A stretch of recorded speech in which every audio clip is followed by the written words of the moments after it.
The floor shook under Amanda's desk, not from an earthquake, but from Kyle slamming his visionary loafers onto the table in the dev bullpen like he was christening the goddamn Mayflower. He was laughing at something on Slack, probably one of his own jokes. Amanda, tell me you didn't write this, he said, holding up a printed sheet of her code like it was evidence from a crime scene.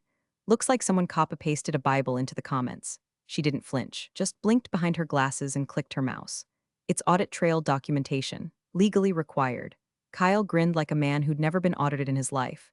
Yeah, but do they read it? She wanted to say yes. She wanted to say, actually, Kyle, when the SEC comes knocking and a $2.7 million discrepancy shows up, they don't want vibes, they want footprints.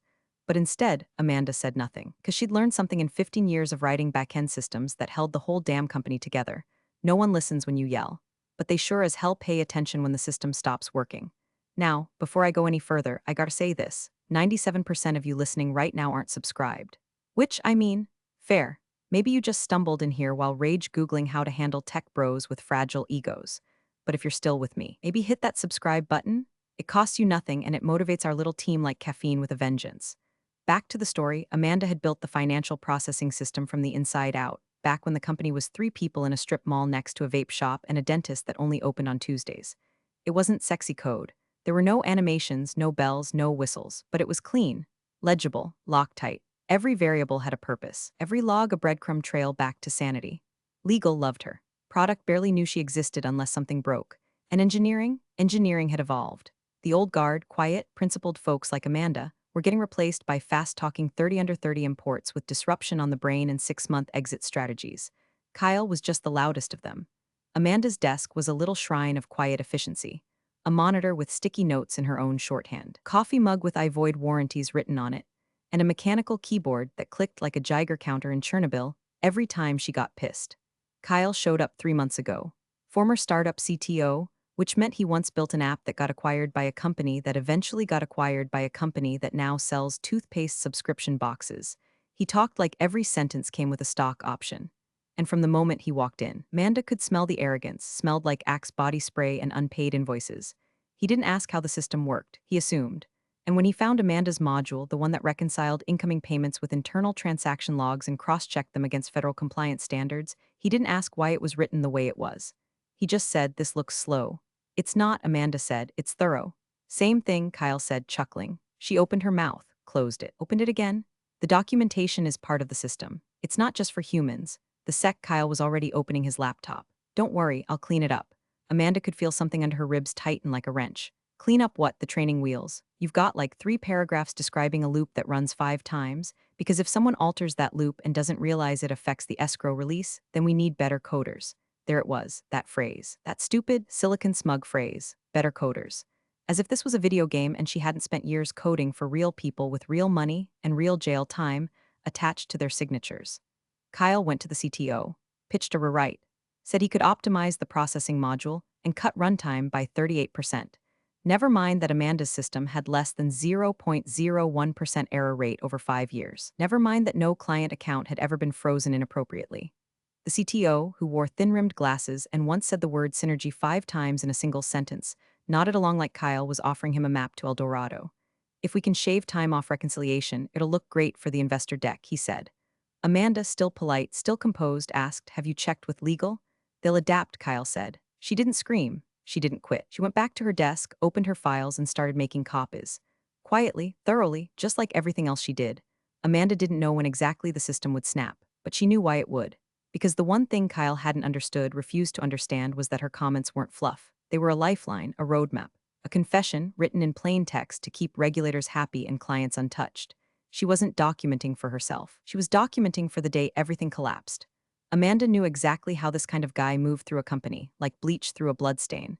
Loud, overconfident, and always too busy being a thought leader to understand what the hell he was actually doing. Kyle strutted into the Monday code review like he owned the oxygen, leaned back in his chair like it was a throne, and opened with, "Okay, so who wrote the bedtime story?" There it was again. That slick smirk, that lopsided sense of humor that made interns laugh and veterans check Glassdoor listings. Amanda didn't even blink. She clicked her pen and said that bedtime story has been running flawlessly for 5 years, passed every audit, never froze a single account. Kyle grinned, "Exactly. It's due for an upgrade." He was allergic to comments in code, said it cluttered the signal. said if a developer needed instructions, they weren't cut out for the job. Amanda had worked with people like that before, the ones who treated clarity like a weakness and documentation like graffiti. She'd seen what happened when they rewrote systems without understanding what held them together. Now Kyle was pitching a full refactor of the reconciliation engine, the module that matched up client transactions with internal account balances and generated the audit trails needed for federal compliance. The code Amanda had built herself, tested by fire, patched after 3 major regulation changes, and trusted by every branch of legal. But Kyle didn't care about that. He cared about shaving milliseconds. We're gonna cut processing time in half, he declared to the room, arms out like Moses parting the Red Sea. Right now it's bloated. I mean, he pointed at a line of Amanda's code on the projector. Look at this. You've got 4 lines explaining a fallback routine. 4 lines. Anyone with a brain can figure out what it does. Amanda's voice was flat. You'd be surprised what people with a brain forget when they're subpoenaed. A few chuckles, mostly nervous. The junior devs glanced at each other. One of them mouthed yo and leaned back slowly in his chair. Kyle just smiled like she'd handed him a compliment. Relax, he said. We're not building nukes. It's just a reconciliation engine. Amanda leaned back in her chair and crossed her arms. Just one that handles $840 million in annual transactions. But sure, not nukes. The CTO, sipping some overpriced green sludge from his reusable cup, chimed in. I like the initiative, Kyle. Maybe we give this a shot, just sandbox it for now. Amanda, help him with the legacy notes, but don't block the rewrite. It's a good exercise in modernization. Amanda nodded slowly. Of course. Because that's what she did, she nodded, she saved. She archived, she went back to her desk and quietly copied every version of the code base to an external encrypted drive. She pulled up her compliance checklist, the one she wrote after the 2019 audit scare, and double-checked the requirements tied to the module. Every line item, every signature. Then she drafted a memo to legal and saved it as a draft subject line, potential risk, reconciliation engine documentation removal.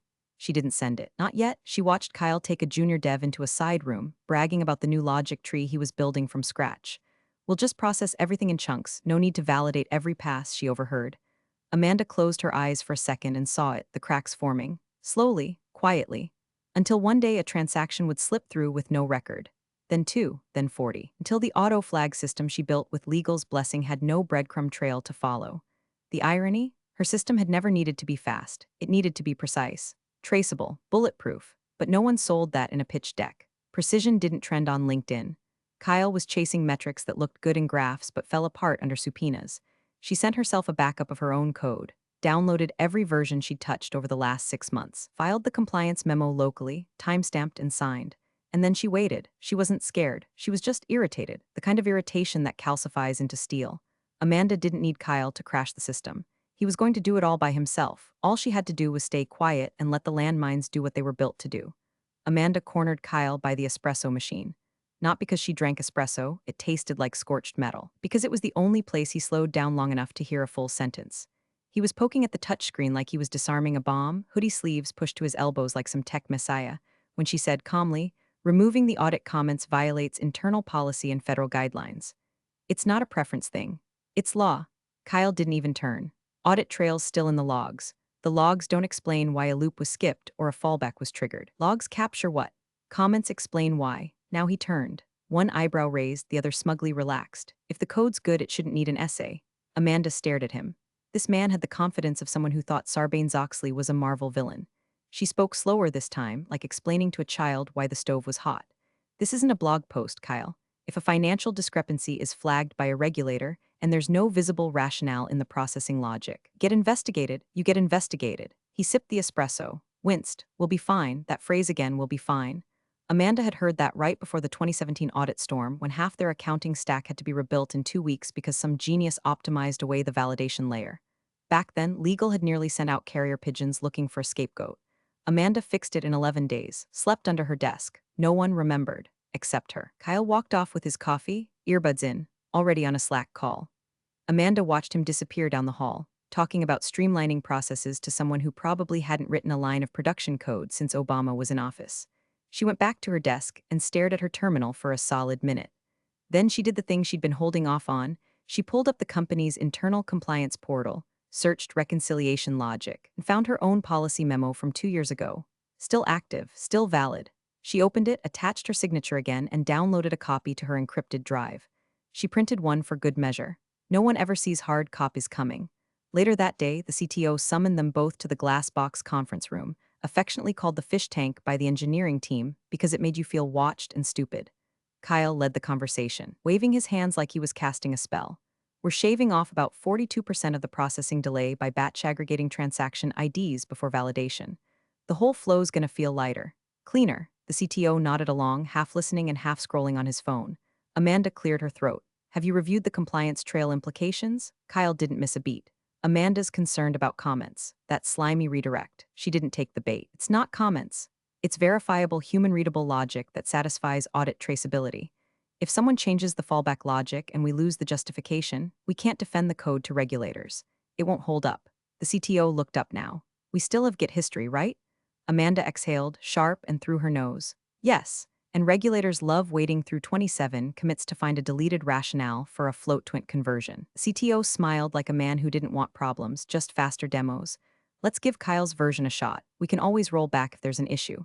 Amanda looked down at her notes, then folded them. Of course, she said softly. And just like that, the floor disappeared beneath her.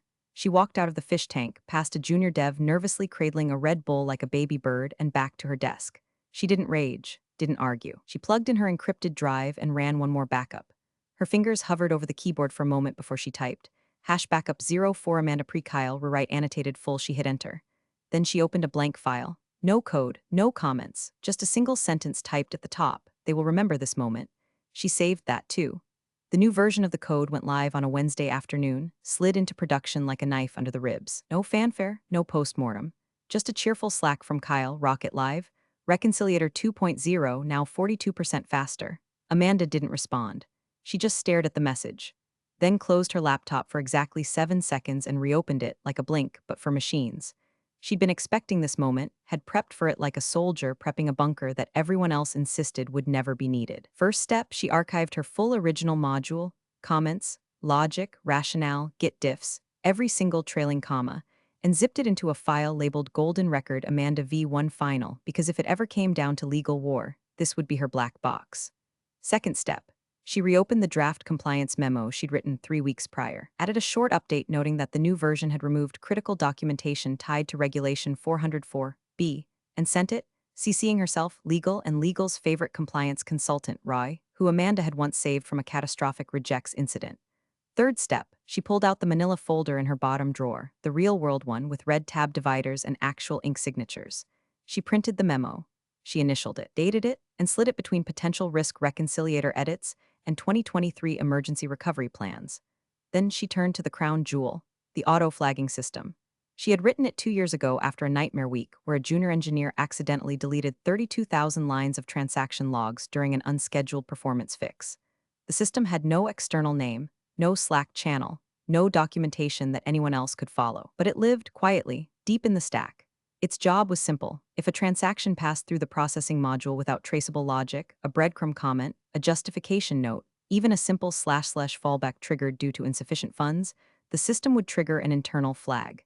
If 10 flags appeared in a 24-hour window, it would notify a monitoring service. If 50 appeared in a week, it would automatically freeze any account that lacked verification metadata. Amanda checked the logs. Autoflagger V1.3 status, active, last triggered 214 days ago. She sat back in her chair and exhaled slowly.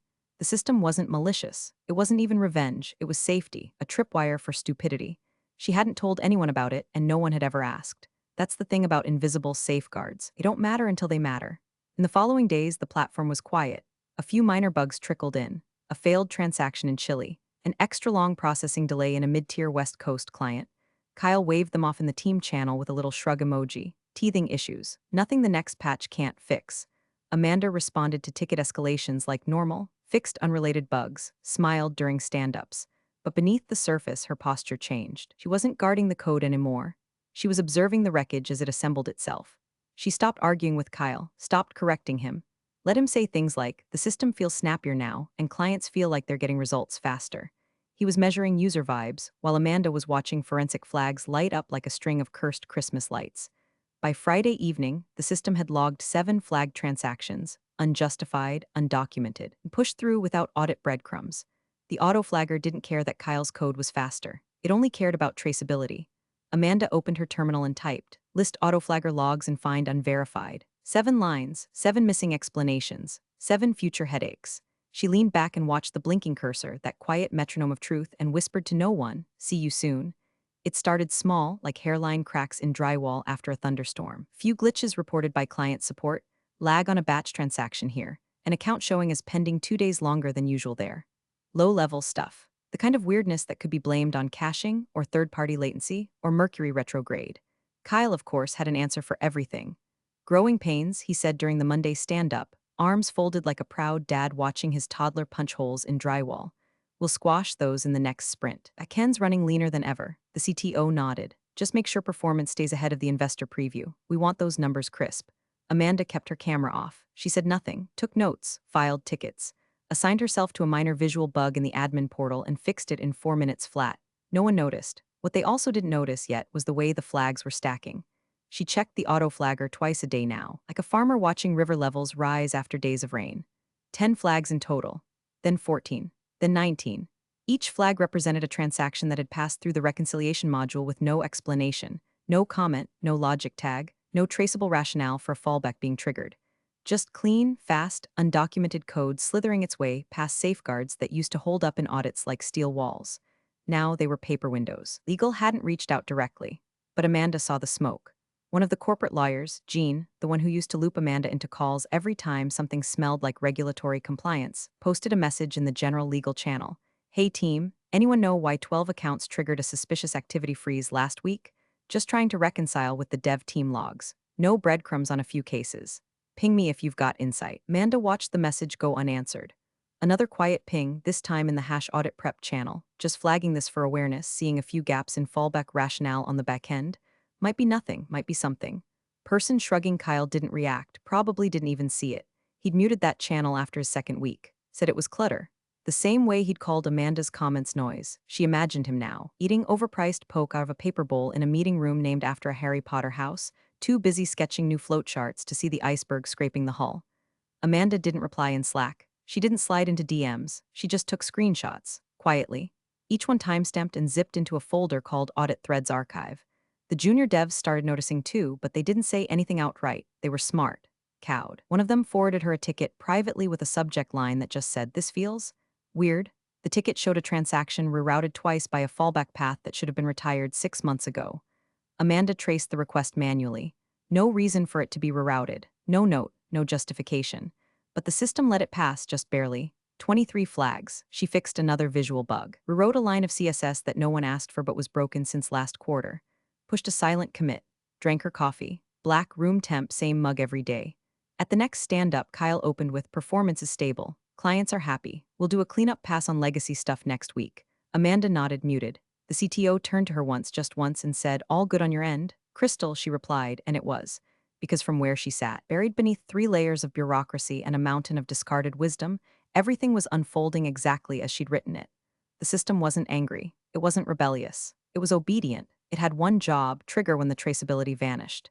Amanda didn't need to raise a hand, didn't need to shout. She just needed to wait. It hit at 9:43 a.m. on a Tuesday.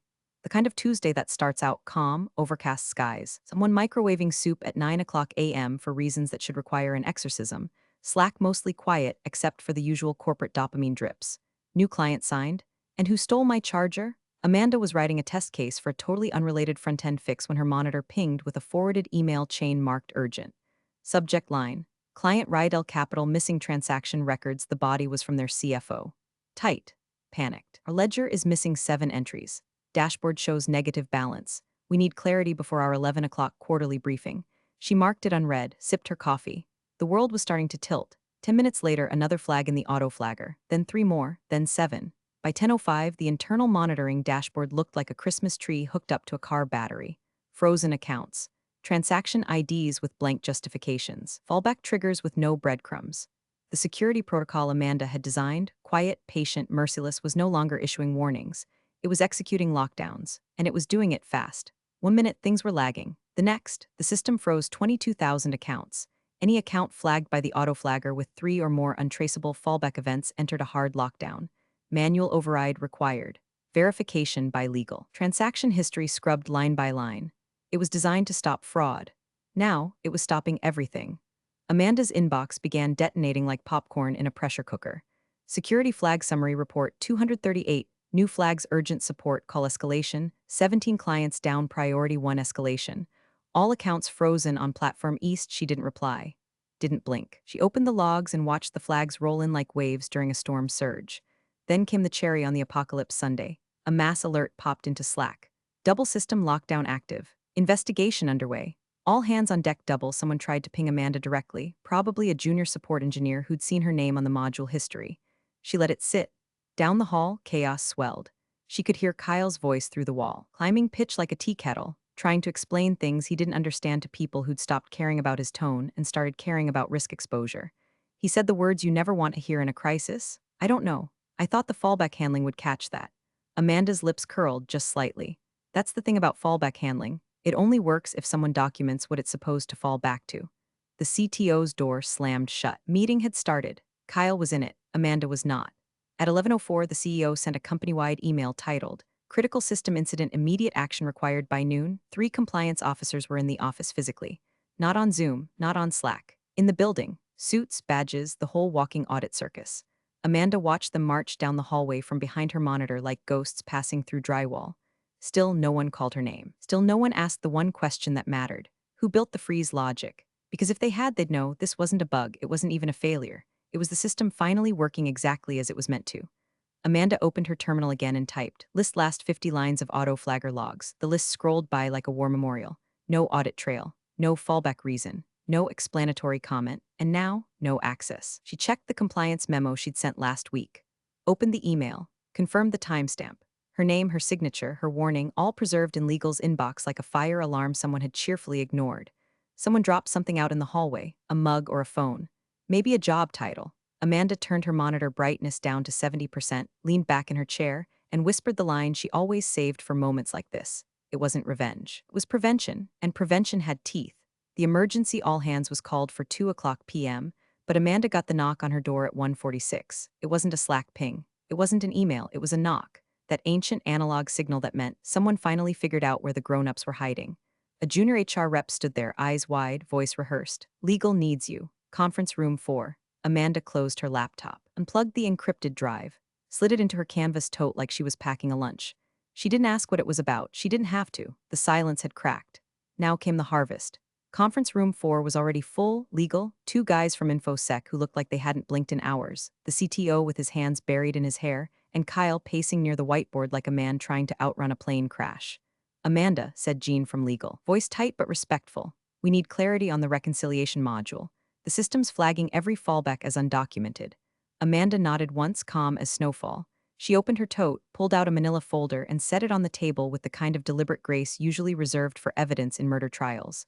Inside, her original compliance memo. Dated, signed, time-stamped. The policy reference. The exact line item tied to mandatory audit traceability in fallback logic. She slid another paper across the table, a printed diff between her last approved version and Kyle's live deployment. Pages and pages of red, comments stripped, logic altered, justifications gone. One bold line of text stood out like a gunshot. Hash rationale removed cleaner output here, she said, tapping the corner of the page. And then she handed over the final nail. Her original pull request review request, forwarded via email and printed with metadata. Highlighted in yellow was Kyle's response to the compliance section, not necessary. Jean read it twice, set it down like it had burned her fingers.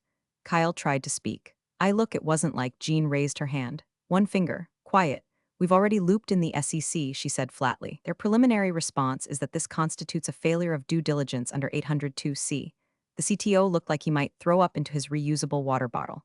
Amanda said nothing. She didn't need to. Her work had spoken in its native language. Timestamps, signatures, triggered logic, accountability. Kyle flailed. No one told me this stuff was legally required. There should have been a warning system. Amanda finally spoke. Not loud, just cold. There was me. The room inhaled as one organism.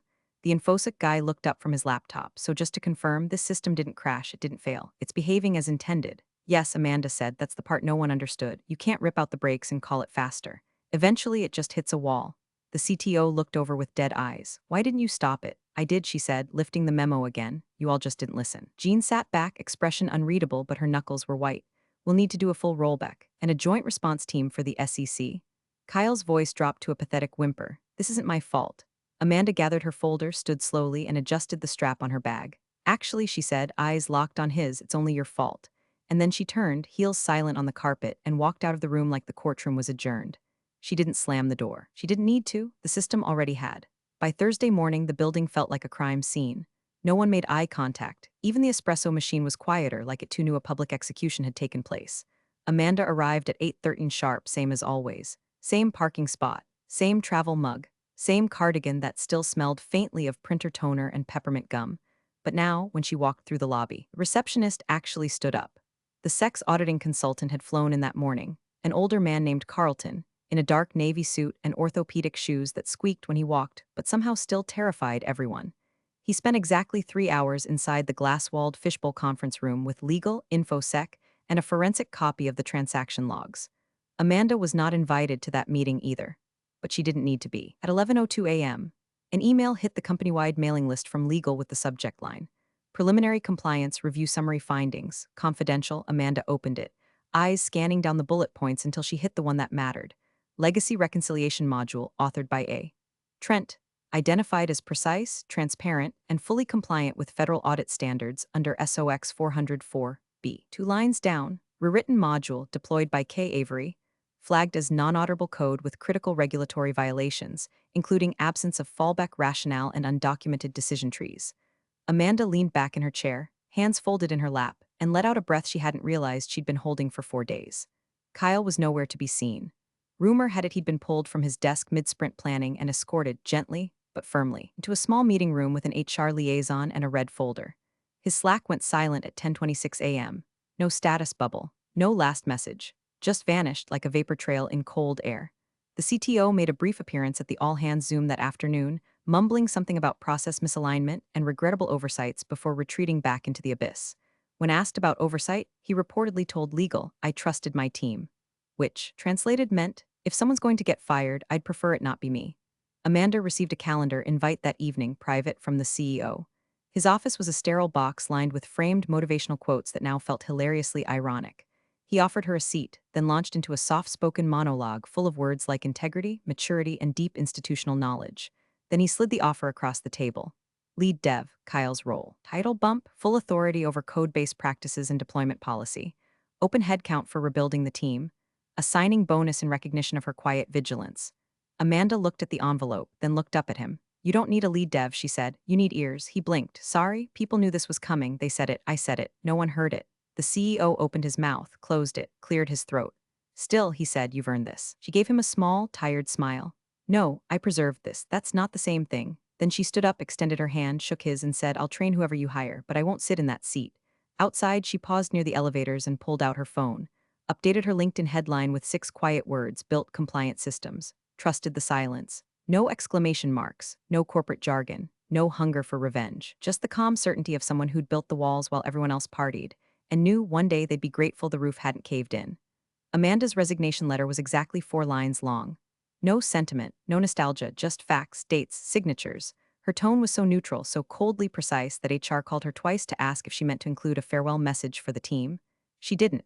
The farewell had already happened. It was in every log line, every ignored memo, every flagged transaction that screamed from the back end when no one else would.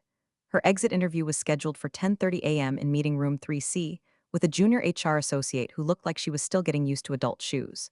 She asked Amanda all the standard questions, voice tight with the awkward tension of someone who knew this was not a normal offboarding. "How would you describe your time here?" "Necessary," Amanda replied. "What would you have changed?" "The listening. Any parting advice for leadership?" Amanda paused, considered, then answered by fewer whiteboards. "Read more comments." The interview ended 10 minutes early. Down the hall, Kyle sat slouched inside a glass-walled office that had already been gutted of its power. No badge access, no Slack, no repo permissions. He looked like a man who'd fallen through his own reflection, staring out with the hollow detachment of someone who just now realized none of the buzzwords he built his castle on had actually been made of brick. Amanda passed his office without hesitation. He looked up, locked eyes with her, and for a brief second she thought he might say something. Apologize, deflect, plead, but no. His mouth opened slightly, then closed. Good. At the legal department's front desk, she pulled a sealed envelope from her bag and set it down gently. Label: Amanda Trent Risk Memo Addendum inside. A full postmortem she'd written in the wake of the incident. A clean, point-by-point breakdown of the systemic failures that had led to the lockdowns, not just the code, but the culture. The dismissal of warnings. The celebration of speed over sense. the erosion of quiet competence under the weight of louder egos. It wasn't written in anger. It was written in clarity, the kind that only comes after being right for too long in rooms full of wrong. She turned, walked out through the sliding doors, and didn't look back. That afternoon, while the company scrambled to reassign her tasks and legal sent out their sanitized talking points, Amanda sat on her back porch with a cup of black tea and her cat, Delphi, asleep across her feet. She opened her laptop, logged into LinkedIn, and removed every bullet point beneath her job title. In its place, she typed a single line: built resilient systems. Let them speak. Then she closed the laptop. No press release. No leaving the dream team post. No slideshow of hallway selfies with synthetic smiles. Just silence. The same silence that once held 22,000 accounts in place without fail. The kind of silence that says, you don't have to yell when the code already told the story. You're the real MVPs of the office jungle. Thanks for watching. Smash that subscribe button, or the coffee pot might just forget your next brew.